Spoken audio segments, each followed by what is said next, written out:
Okay, तो आज का हमारा जो टॉपिक है वो है फाइल हैंडलिंग का। File handling using C++। अब नॉर्मली अगर हम लोग फाइल की बात करते हैं, अब फाइल जो है, file is a collection of data. ठीक है, आपके पास डेटा का जितना भी कलेक्शन है वो फाइल के अंदर हम लोग सारा का सारा डाटा एक जगह पे इकट्ठा करते हैं, उसके अंदर रख देते हैं। अब हम लोगों को फाइल्स की जरूरत क्यों पड़ती है? Why we need files? अभी आपका जितना भी काम हो रहा है वो सारे का सारा काम जो है वो मेमोरी बेस्ड हो रहा है, टेम्परेरी काम हो रहा है। ठीक है, आप जो भी प्रोग्राम को एग्जीक्यूट कर रहे हो, जो भी प्रोग्राम को रन कर रहे हो, वो रैम के अंदर चलेगा। रैम के अंदर ही आपकी सारी वैल्यूज को रखेगा, और वो प्रोग्राम आपका जब एग्जीक्यूट होके बंद हो गया, फिनिश हो गया, तो ऑटोमेटिकली उसके साथ एसोसिएटेड जितना भी डेटा था वो सारे का सारा डेटा खत्म हो गया। ठीक है, क्योंकि हमने उस डेटा को कहीं पे भी सेव नहीं करा, हम तो जस्ट वैल्यूज इनपुट कर रहे हैं, वैल्यूज पंच कर रहे हैं। पंच करने के बाद वो वैल्यूज कैलकुलेशन, जो भी हमारे प्रोग्राम की कैलकुलेशन है वो परफॉर्म होती है, और उसके बाद खत्म हो जाता है। अब सोचो कि जब हम लोग प्रैक्टिकल काम करते हैं और हम चाहते हैं कि हमारा एक बड़े लेवल के ऊपर कोई डेटा है या कोई प्रोजेक्ट है जिसको हम लोग क्रिएट करना चाहते हैं, और हम चाहते हैं कि वो डेटा जो है वो सेव रहे। ठीक है, फ्यूचर पर्पस के लिए हम लोग उसको कभी भी उठाना चाहें तो उसको उठा सकते हैं, उसको यूज करना तो हम लोग उसको यूज कर सकते हैं। फॉर एग्जाम्पल, मैं चाहता हूँ कि मैंने स्टूडेंट मैनेजमेंट सिस्टम बना दिया, या मैंने इन्वेंट्री का कोई मैनेजमेंट सिस्टम बना दिया। ठीक है, या फिर मैंने हॉस्पिटल के लिए एक सॉफ्टवेयर क्रिएट कर दिया, एक होटल की बुकिंग के लिए एक सॉफ्टवेयर बना दिया। तो मैं चाहता हूँ कि जो डेटा उसके पास एक बार अवेलेबल है, वो डेटा आज के दिन तो अवेलेबल है लेकिन कल भी वो रहे अवेलेबल। आप सोचो, आपने एक स्टूडेंट मैनेजमेंट का कोई सॉफ्टवेयर बनाया स्कूल के लिए या किसी इंस्टीट्यूट के लिए, और आपको हर रोज उसके स्टूडेंट्स की एंट्री फिर से डालनी पड़े, तो अपने आप में कितना लंबा चौड़ा काम हो जाएगा। 500 स्टूडेंट आपके पास, रोज आप आओ सुबह 500 बच्चों की एंट्री करो। पहली बात तो वो फिजिबल नहीं लगती, तो मतलब पॉसिबिलिटी ही नहीं लगती कि रोज हम लोग वो एंट्री करते रहे। दूसरी चीज की, अगर उसमें से कोई डेटा रिमूव करना है, ऐड करना है, फिर उसके लिए बहुत बड़े लॉजिक्स और ये वो सारा कुछ करना पड़ेगा, सारे का सारा डेटा छेड़ना पड़ेगा। अब हम चाहते हैं कि वो डेटा हमारा किसी न किसी ऐसी फाइल में पड़ा रहे, किसी ऐसे स्टोर में पड़ा रहे, जहां से हमें जिसकी जरूरत है हम लोग उसको उठाएं, उसको एडिट करें, उसको चेंज करें, उसके अंदर नई वैल्यूज ऐड करनी हो नई वैल्यूज ऐड कर दें, किसी को डिलीट करना है हम लोग उतने को ही डिलीट कर सकें, बट वो हमारा डेटा स्टोर रहे for later use. So why we need files? To store our data for later use. ठीक है, कि हम लोग बाद में, लेटर यूज का मतलब हम लोग उसको बाद में यूज कर सकें। तो आपको C++ जो है, C++ allow you to create and handle files. हम लोग नई फाइल्स को क्रिएट कर सकते हैं, न्यू फाइल्स क्रिएट की जा सकती हैं, new files can be created, existing files can be edited। या आपके पास जो ऑलरेडी क्लास बन गई, सॉरी एक फाइल बन गई, उसका जो डेटा है, अगर आपको उसको एडिट करना पड़े आप उसको एडिट कर सकते हो, नई फाइल क्रिएट करनी है आप उसको क्रिएट कर सकते हो। तो ये सारे के सारे ऑपरेशन जो है ये पॉसिबल है, और ये किए जा सकते हैं अगर हम लोग C++ के अंदर काम करते हैं। जनरल जो रूल्स होते हैं, मतलब जो स्टेप्स जिसको हम लोग बोल देते हैं, स्टेप्स टू वर्क विद, अगर आपको फाइल्स के साथ काम करना है तो उसके स्टेप्स क्या होते हैं? नंबर 1, क्रिएट और ओपन द फाइल। तो सबसे पहला काम क्या है कि आपको या तो फाइल क्रिएट करनी है। ठीक है, अब मैं आपको बोलता हूं आपको अपना रिज्यूमे बनाना है, तो what will be the step? पहला काम तो ये होगा कि या तो आप अपना रिज्यूम क्रिएट करोगे, तो उसके लिए बिल्कुल फ्रेश रिज्यूम बनाओगे, तो आप एक नई फाइल बनाओगे, या फिर आपका रिज्यूम ऑलरेडी एग्जिस्ट करता है, बना पड़ा है, आप उसको एडिट करोगे, मतलब उसमें से आपने नई चीजें ऐड करनी है अपने पोर्टफोलियो में, या कुछ पुरानी चीजों को आप रिमूव करना चाहते हो। ठीक है, तो वो किया जा सकता है। तो या तो आप फाइल को क्रिएट करते हो या फिर आप अपनी एग्जिस्टिंग फाइल को ओपन करते हो। फिर सेकंड स्टेप क्या करते हो? Handle the data. फिर आप अपना डेटा जो है उसको हैंडल करते हो, मतलब अगर आपने एग्जिस्टिंग फाइल खोली है तो इसका मतलब सबसे पहले आपको डेटा को रीड करना पड़ेगा। ठीक है, फाइल में से डिस्प्ले करवाना है आपको डेटा। ठीक है, उसको आप करोगे, या फिर अगर आप नई फाइल क्रिएट कर रहे हो तो आप वैल्यूज को इनपुट करोगे, वैल्यूज को इनपुट करने के बाद उन वैल्यूज को डिस्प्ले पाओगे। ठीक है, तो आपको डेटा को हैंडल करना होगा। Then third, store the data. Store या फिर स्टोर और मैनिपुलेट द डेटा। ठीक है, आपको अगर नई फाइल क्रिएट करनी है तो आप नई फाइल क्रिएट कर सकते हो। डेटा मैनिपुलेशन करनी है, डेटा मैनिपुलेशन का होता है एडिट डिलीट, ठीक है, ये कुछ करना है आपको तो वो किया जा सकता है। And finally close the file.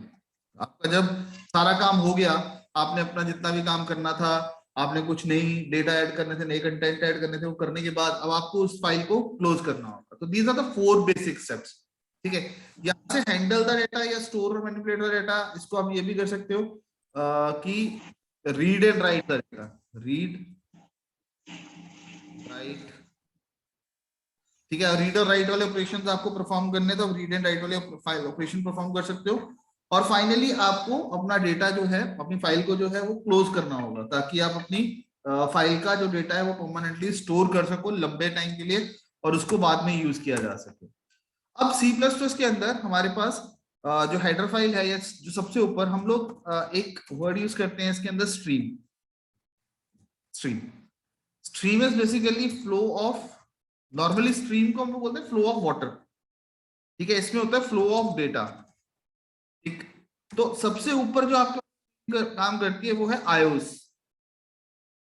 IOS input output stream. ठीक, एक हमारे पास होती है इसी को यूज करके आई स्ट्रीम। ठीक है, एक होती है ओ स्ट्रीम।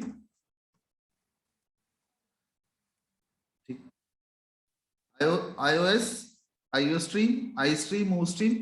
आई स्ट्रीम जो है ये इनपुट के लिए यूज होती है, और ओ स्ट्रीम जो है ये आउटपुट के लिए यूज होती है। मतलब इनपुट और आउटपुट का मतलब रीडिंग एंड राइटिंग के लिए। तो ये रीडिंग के लिए यूज होगी। अगर आप चाहते हो कि आपने डेटा रीड ही करना है सिर्फ, तो आप क्या करोगे, आई स्ट्रीम क्लास का ऑब्जेक्ट बनाओगे।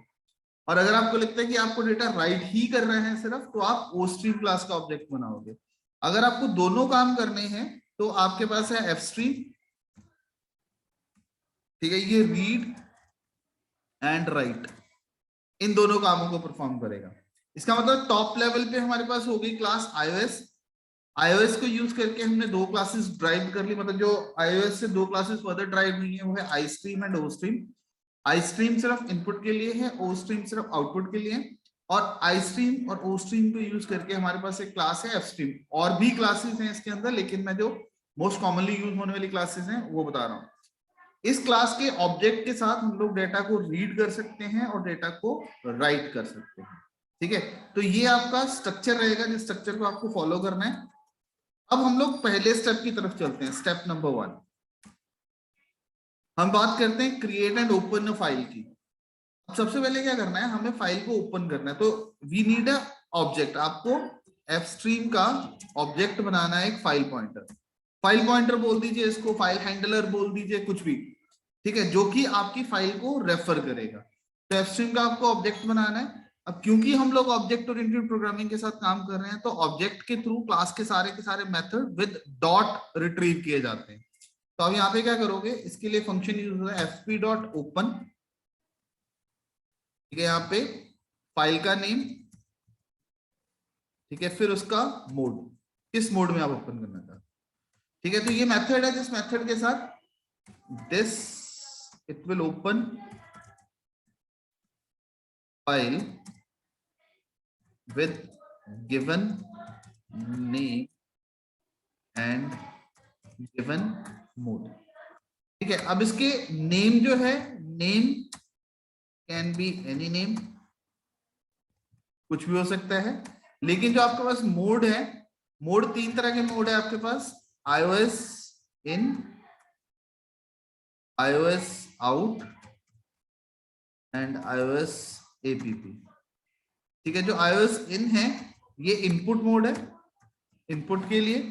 iOS आउट जो है ये आउटपुट के लिए है, और iOS app जो है ये अपेंड के लिए। इनपुट से आप क्या करते हो, रीड डेटा करते हो। आउटपुट जो है ये राइट के लिए यूज होता है, और अपेंड भी जो राइट के लिए यूज होता है, use to add data at the end of the file. इसके लिए राइट करेगा, लेकिन ये क्या करेगा, विल ओवरराइट टेस्टिंग फाइल। ठीक है, जो एग्जिस्टिंग फाइल है उस फाइल को ये ओवरराइट कर देगा। अगर वो फाइल ऑलरेडी एग्जिस्ट करती है तो उस फाइल को ओवरराइट कर देगा ये। क्लियर है यहां तक? हाँ जी सर। ओके, तो हमने सबसे पहले फाइल को ओपन करा। उसको ओपन करने के लिए हमारे पास fstream क्लास है। फिर हम लोगों ने fp.open मेथड यूज करा। fp.open मेथड के साथ हमने फाइल नेम दिया। ठीक है, और किस मोड में ओपन करना है, फाइल का नेम कुछ भी हो सकता है, लेकिन मोड आपको तीनों में से एक लेने होंगे।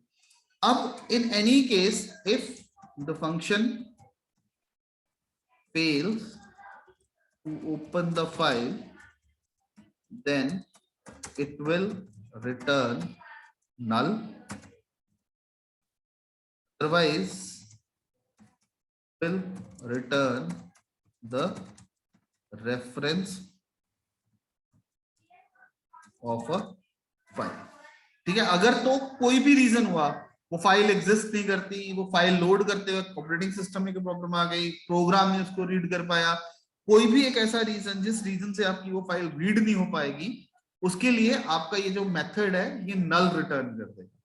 अब हम लोगों को ये कैसे चेक करेंगे कि आपका फाइल लोड होगी है या नहीं होगी? अब फॉर एग्जांपल के लिए यहां पे मैं क्या करता हूं, fp.open iData, और मैं इसको ओपन करता हूं iOS in। अब हम लोग इसको क्या कर रहे हैं, इनपुट मोड में ओपन कर रहे हैं। ठीक है, अब इनपुट मोड में हम इसको ओपन करेंगे तो ये फाइल इनपुट मोड का मतलब हम लोग रीडिंग के लिए ओपन करना चाहते हैं फाइल को। जब आप किसी फाइल को रीडिंग मोड में ओपन करते हो तो आपकी वो फाइल एग्जिस्ट करती होनी चाहिए। ऐसा नहीं है कि एक फाइल बनी नहीं है और हम लोग उसको ओपन कर लेंगे। तो सपोज अगर ये फाइल आपकी एग्जिस्ट नहीं करती उस पर्टिकुलर लोकेशन के ऊपर, तो ये नल रिटर्न कर देगा। तो हमें ये चेक करना है कि क्या आपकी फाइल रीड हो गई या नहीं, उसको मिल गई या नहीं। तो आप क्या करोगे, if fp is equals to null, कि अगर fp की वैल्यू नल है तो cout /n unable to read file. Else अगर ये नहीं होगा तो इसका मतलब नल नहीं है, तो इसका मतलब उसके पास फाइल रेफरेंस है, उसके पास कुछ ना कुछ वैल्यू है। तो यहां पे प्रिंट कर दे cout /n ready to read data। ठीक है, unable to read file else ready to read data. ठीक है जी, डन। हाँ जी सर। ठीक है, और अगर आपको यस ओके, अभी यहां से हमारे पास हो गया स्टेप नंबर 1, ये स्टेप कंप्लीट हो गया हमारा। फाइल को ओपन करा, फाइल का नेम दे दिया, मोड दे दिया, और हमने फाइल को ओपन करवा दिया। अब स्टेप 2 है हमारे पास रीड और राइट डाटा। रीड और राइट डेटा। पहले हम लोग करते हैं रीडिंग का, रीडिंग डेटा। अब इसको रीड करने के लिए fp.read, ठीक, जिस भी ऑब्जेक्ट को आपने रीड करना है फाइल में से उसका एड्रेस आपको कास्ट करना होगा करेक्टर टाइप के पॉइंटर में, और यहां पे आपको देना है कितना बाइट्स, कितने बाइट्स वो रीड करे। ठीक है, ये क्या करेगा, अब fp क्या रेफर कर रहा है, क्योंकि आपकी फाइल ओपन हो चुकी है तो fp में क्या होगा, फाइल की रेफरेंस, जो फाइल आपने ओपन करी है माई डेटा। ठीक, उसमें से जितने बाइट्स आपने दिए होंगे, सपोज आपने 10 बाइट्स दिए तो इसका मतलब 10 कैरेक्टर्स उठा लेगा उस फाइल में से। 20 दिए तो 20 कैरेक्टर्स, लेकिन उसको उठा के रखेगा किसमें, इस ऑब्जेक्ट में। क्लियर? fp.read मतलब इस पर्टिकुलर फाइल से, जिस फाइल को ये रेफर कर रहा है, उस फाइल से गिवन बाइट्स जो हैं वो उठाएगा। हम इसको किस तरह से करते हैं, fp.read जो भी आपका ऑब्जेक्ट होगा कैरेक्टर, ठीक, और फिर ऑब्जेक्ट जो भी है हमारा, और फिर हम यहाँ पे कर देते हैं एक ऑपरेटर यूज करते हैं size of object. Size of operator जो है ये आपको रिटर्न करता है कि टोटल मेमोरी रिक्वायरमेंट कितनी है, टोटल कितने बाइट्स उस ऑब्जेक्ट की रिक्वायरमेंट है। ठीक है, तो ये क्या करेगा, साइज ऑफ, अब आपके पास एक क्लास बनी हुई है जिसका डेटा आप रीड करना चाहते हो, तो आपको नहीं पता वो उसको कितने बाइट्स हैं, तो हम चाहते हैं कि जितना भी क्लास का साइज होगा। अब फॉर एग्जांपल अगर मैं यहाँ पे कहता हूँ इंटीजर का, हमारे पास एक वेरिएबल है इंट ए, ठीक है, और अगर मैं यहाँ पे करता हूँ साइज ऑफ ए, तो ये क्या रिटर्न करेगा, 2। ठीक है, क्योंकि इंटीजर टाइप को 2 बाइट्स की जरूरत होती है, और ऐसे अगर ये फ्लोट होता तो ये रिटर्न करता 4। अब हमारे पास एक क्लास है, सपोज हमारे पास एक क्लास है, और उस क्लास के अंदर मैंने यहाँ पे वेरिएबल डिक्लेयर कर रखे हैं int a, int b, character na 20। ठीक है, और इसका मैं एक ऑब्जेक्ट बना लेता हूं डेमो d1, और यहां पे मैं अगर करूंगा साइज ऑफ d1 तो क्या रिटर्न करेगा वो, कितनी value return? So D1 2। 2। Okay, Arushi character variable. देखो करेक्टर कितने हैं 20। हाँ जी। Yes sir. एक करेक्टर कितने बाइट लेता है, एक करेक्टर, ठीक है 1 सर। नहीं, ये तो अब इसके पास कितने करेक्टर है 20, तो 20 बाइट्स तो हाँ। इसके हो गए। अच्छा। हाँ, और ये इंटीजर टाइप का है, ये कितने कितने बाइट लेगा 2, 2 बाइट्स। और ये कितने लेगा 2, इसका मतलब 2 + 2 + 20, टोटल साइज कितना हो गया इसका 24 बाइट्स। हाँ जी। ठीक है, क्योंकि जो आपका करेक्टर टाइप का आप वेरिएबल डिक्लेयर करते हो ना, वो सिंगल एलिमेंट जो है वो 1 बाइट कंज्यूम करता है। इंटीजर टाइप का वेरिएबल 2 बाइट कंज्यूम करता है, फ्लोट टाइप का 4 बाइट्स कंज्यूम करता है। तो इस करके अब यहाँ पे जब हम लोग साइज ऑफ d1 करेंगे तो वो कितनी वैल्यू रिटर्न करेगा 24। ठीक है, इसी तरीके से अब देखो हमने जितनी भी क्लासेस पीछे बनाई थी जिसमें ID, name, father name, mother name, phone number, ये वो जितने, अब वो सारे कैरेक्टर्स मिला लोगे आप तो आप काउंट तो करोगे नहीं मैन्युअली कि कितना कितने बाइट्स हैं कितने नहीं है। तो हम कलेक्टिवली हमने डिक्लेयर कर दिया एक जगह पे, हम वहां पे काउंट करके नहीं देना चाहते, हम चाहते हैं कि ऑटोमेटिकली उसको पता चल जाए। तो उसके लिए आप क्या यूज करोगे, साइज ऑफ। ठीक है, साइज ऑफ ऑपरेटर जो है ये रिटर्न करता है total memory requirement of an variable या ऑब्जेक्ट, कि उसको कितनी मेमोरी कंजप्शन है, ठीक है, वो कितनी मेमोरी कंज्यूम करेगा और उसको कितनी मेमोरी चाहिए, ठीक, वो सारी की सारी वैल्यू जो है वो रिटर्न करेगा। ओके, तो हम लोगों ने रीड करने के लिए fread मेथड को यूज कर लिया, और इसी तरीके से है हमारे पास राइट करने के लिए राइटिंग डेटा। अब डेटा राइट करना है तो fp जो सिंटेक्स रीड का है ना, राइट का भी सेम ही है, राइट कैरेक्टर टाइप में कास्ट करके एड्रेस ऑफ ऑब्जेक्ट, और कितना डेटा राइट करना है वो हमें कैसे पता चलेगा, साइज ऑफ ऑब्जेक्ट करके। ठीक है, अब सपोज करो, अब जैसे मैंने यहाँ पे, हमारे पास यहाँ पे बनता है टोटल 24 बाइट्स ना, और मैं अगर यहाँ पे मैं कर देता हूँ 10, तो इसका मतलब क्या होगा, आपका वो पूरा डाटा स्टोर नहीं करेगा। ठीक है, जो उसको फर्स्ट 10 बाइट्स मिलेंगे सिर्फ उसको राइट करेगा। ठीक है, तो इसका मतलब क्या हो गया, हमारा डेटा लॉस हो गया। इन बिटवीन जो हमारा डेटा था जो हमने राइट करना था वो हम लोग राइट ही नहीं कर पाए पूरा डाटा, तो डाटा लॉस हो गया यहाँ पे। तो हमें वो वाला लॉस ना हो, हमारा डाटा मिस ना हो, हमारा डाटा प्रॉपर्ली स्टोर हो जाए, तो उसके लिए हम लोगों को एग्जैक्ट कितना उसको मेमोरी कंजप्शन चाहिए, कितनी उसकी मेमोरी कंजप्शन है, उतना हम लोगों को एग्जैक्टली वहां पे बताना पड़ेगा।